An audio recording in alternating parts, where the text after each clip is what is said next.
नमस्कार बंधुरा बाम्स किचेने सबाइके स्वागत। और आज के रान्ना होबे किछुटा देखतेई पाच्छेन आपनारा। आज के एकटा इलिश माछ आना हयेछिलो, तो सेटा मा आज के रान्ना करबे।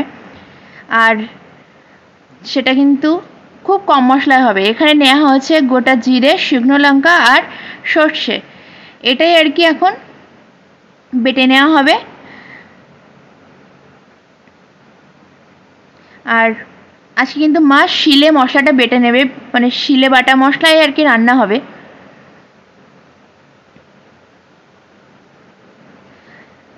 এই রান্নাটা মা দারুণ করে, সেজন্য মাকেই বললাম আজকে রান্নাটা তুমি করো।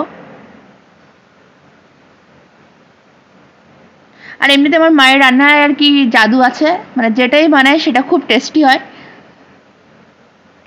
আর এটা মায়ের একটা স্পেশাল রেসিপি।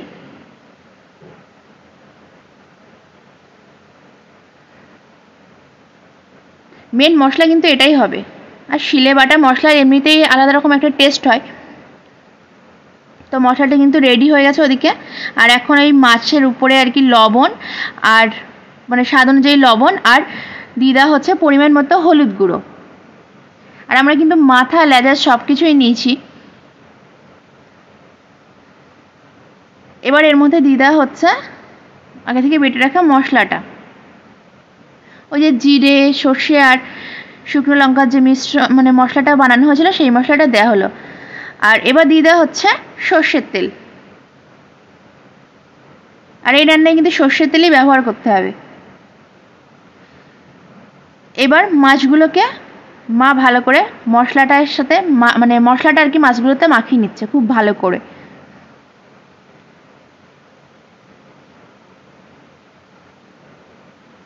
এই মানে রান্নাটা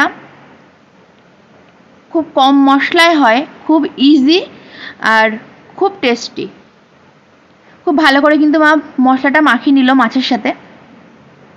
এবার এটা মাখিয়ে মোটামুটি 10 মিনিট মতো আমরা রেখে দেবো। আর 10 মিনিট পরে এখন আমরা চলে এসেছি। দেখুন কেমন লাগছে, এখনই মনে হচ্ছে মাছগুলোকে খেয়ে নিই। যাই হোক, মশলাটা মাখিয়ে 10 মিনিট পরে কিন্তু আমরা আবার চলে এসেছি। আর রান্নাটা আজকে হবে কচু পাতা দিয়ে। এর কচু পাতার মধ্যে আর কি মাছটা দিয়ে দেওয়া হবে আর সেটাই কিন্তু ভাজা হবে। তো এখানে নেওয়া হচ্ছে দস্তা কচুর পাতা বা দুধ মান কচু যেটা বলা হয়, এটাতে গাল চুলকায় না। তো প্রথমে একটা কড়াই নিয়ে নেওয়া হচ্ছে আর কড়াইতে দিয়ে দেওয়া হচ্ছে একটু তেল। তেলটা দিয়ে মানে পুরো কড়াইটাকে একটু মাখিয়ে নেওয়া হবে। পুরো কড়াইতে আর কি তেলটা একটু মাখিয়ে নেওয়া হচ্ছে প্রথমে, কারণ এর উপরেই কচু পাতাগুলো দেওয়া হবে।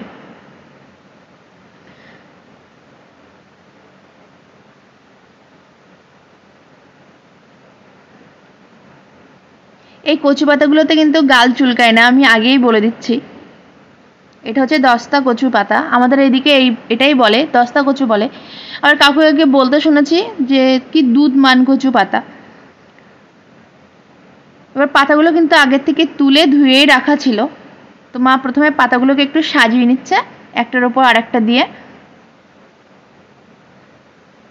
আর এর মধ্যেই কিন্তু মাছগুলো দিয়ে দেওয়া হবে এখন।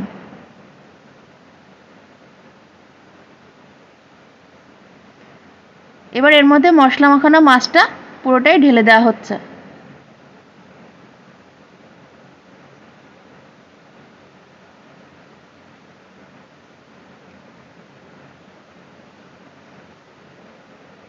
সব মশলাগুলো কিন্তু এবার কচু পাতার মধ্যে দিয়ে দেওয়া হলো।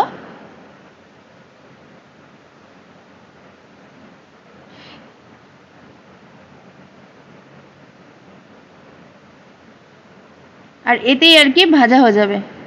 এই মানে রান্নাটাতে একটু তেল বেশি লাগে। এবার পাতাটাকে ভালো করে মুড়িয়ে নেওয়া হচ্ছে। আপনারা চাইলে কিন্তু একটা সুতো দিয়ে বেঁধে দিতেও পারেন। আমার এখানে মানে মা এখন সুতো দিয়ে বাঁধবে না, কারণ এটাকে উল্টে দেবে।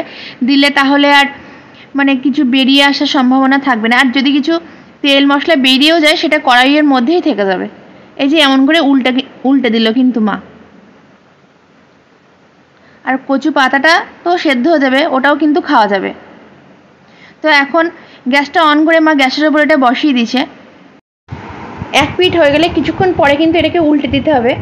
আর এই রান্নাটা কিন্তু একটু লো ফ্লেমে করলেই ভালো হয়, নইলে পাতাটা পুড়ে যাওয়ার সম্ভাবনা থাকে তাড়াতাড়ি, সেজন্য লো ফ্লেমে করাই ভালো। প্রথমে এক পিঠ হয়ে যাবে, তারপর কিন্তু সেটাকে আবার উল্টে আর এক পিঠ ভেজে নিতে হবে। মোটামুটি 4-5 মিনিট পরে মা এটাকে খুলেছে, দেখুন কেমন হয়েছে। এবার এটাকে একটু উল্টে দেবে, দিলে এই পিঠটাও ভাজা হয়ে যাবে।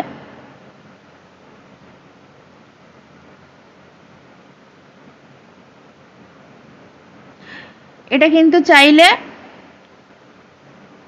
থালা ধরেও উল্টে দেওয়া যায়, কিন্তু আমাদের এটাই সুবিধা হচ্ছে বলে আমরা এইভাবে উল্টে দিয়েছি।